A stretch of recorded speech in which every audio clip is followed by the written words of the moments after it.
saya ingin membawakan mata kuliah sistem operasi dan pokok bahasannya adalah struktur sistem operasi. Ada beberapa sub pokok bahasan. Yang pertama adalah komponen sistem operasi, layanan sistem operasi, sistem call, sistem program, dan mesin virtual. Tujuan dari pembelajaran ini, jadi setelah mempelajari materi dalam bab ini, mahasiswa diharapkan mampu mengetahui struktur dari sistem operasi. Yang pertama, komponen sistem. Ada beberapa komponen sistem di dalam sistem operasi. Yang pertama adalah manajemen proses. Jadi di mana di sini sistem operasi bertanggung jawab atas jalannya keseluruhan dari proses pada saat inputan, outputan, ataupun eksekusi dari program. Yang kedua ada manajemen memori utama.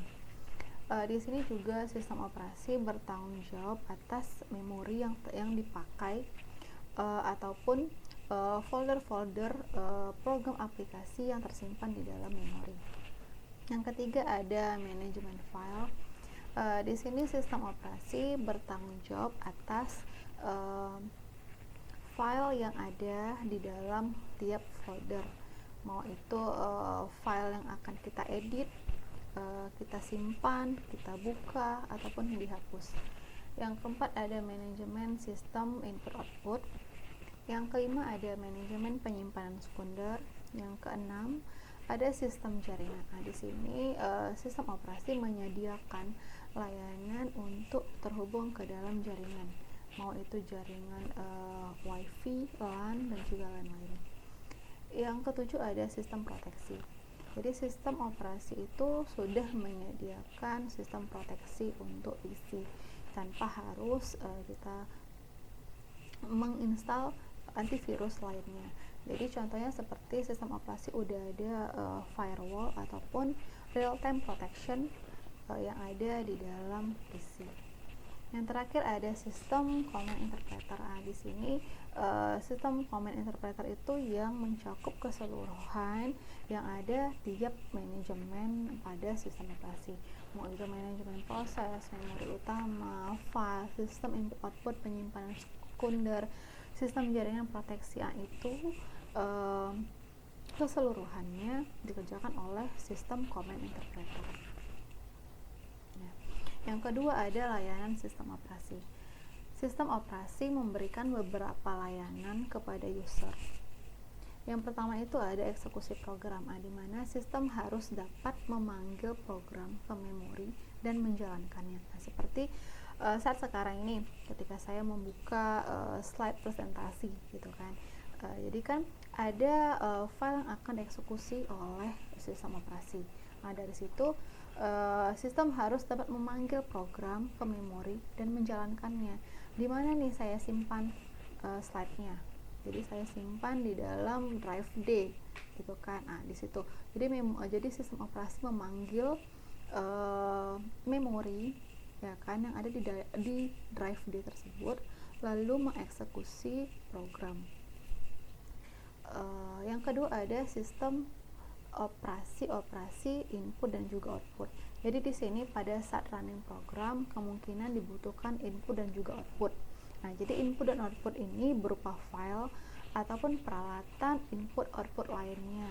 Misalnya seperti PC terhubung dengan printer. Jadi kan ada dua hardware yang saling terhubung gitu kan. Jadi ada proses inputan yang dilakukan di dalam PC, lalu ada outputan yang dihasilkan dengan menggunakan printer. Jadi agar efisien dan aman, maka user tidak boleh mengontrol input dan output secara langsung, tapi pengontrolan itu dilakukan oleh sistem operasi. Yang ketiga ada manipulasi sistem file. Nah, jadi di sini kapasitas program untuk membaca, menulis, membuat, dan juga menghapus file. Yang keempat ada komunikasi. Jadi komunikasi ini dibutuhkan jika beberapa proses yang sedang dieksekusi saling tukar-menukar informasi. Misalnya nih, seperti tadi yang saya jelaskan bahwa sistem operasi memberikan layanan sistem jaringan. gitu kan. Maka PC yang saya gunakan terhubung dengan jaringan WiFi. Nah, di situ saya ingin mengirimkan email kepada teman saya, gitu kan. Lalu teman saya mengirimkan email kembali ke saya. Jadi kan di situ ada komunikasi yang terjadi dengan menggunakan jaringan internet. Yang terakhir ada mendeteksi kesalahan. Jadi sistem harus menjamin kebenaran di dalam komputasi dengan melakukan pendeteksian error pada CPU dan memori, perangkat input-output, atau pada user program. Nah, misalnya seperti ketika kita mau menginstal program aplikasi di dalam PC. Nah, rupanya ada terjadi error pada saat penginstalan, gitu kan, ada terjadi kesalahan.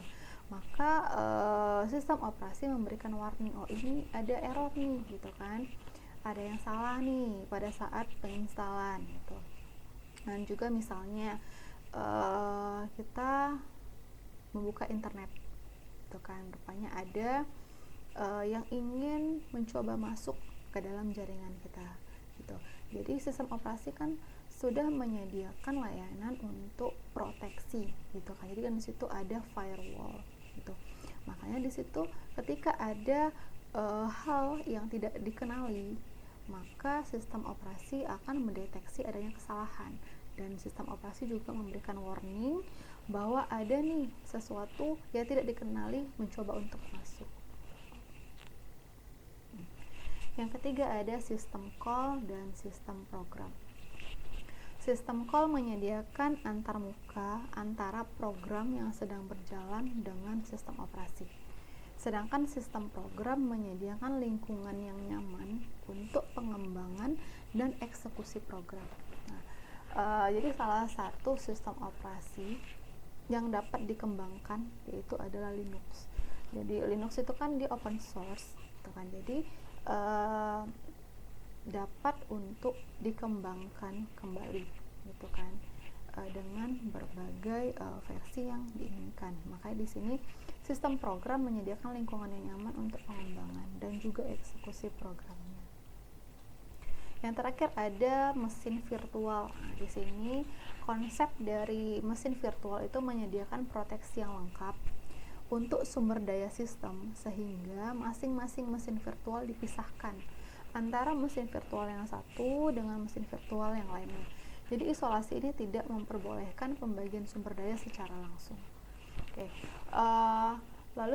Lalu sistem mesin virtual merupakan sistem yang sempurna untuk riset dan pengembangan sistem operasi. Nah, seperti tadi yang saya katakan bahwa salah satu jenis dari sistem operasi yang dapat dikembangkan itu adalah Linux karena di open source. Jadi adanya sistem program, setelah itu ada sistem mesin virtual. Nah, dari situ itulah yang akan dilakukan pengembangan, ya kan, pengembangan kepada sistem operasi tersebut tanpa harus mengganggu mesin, tanpa harus mengganggu sistem yang udah normal, ya kan, ataupun sistem yang sudah berjalan.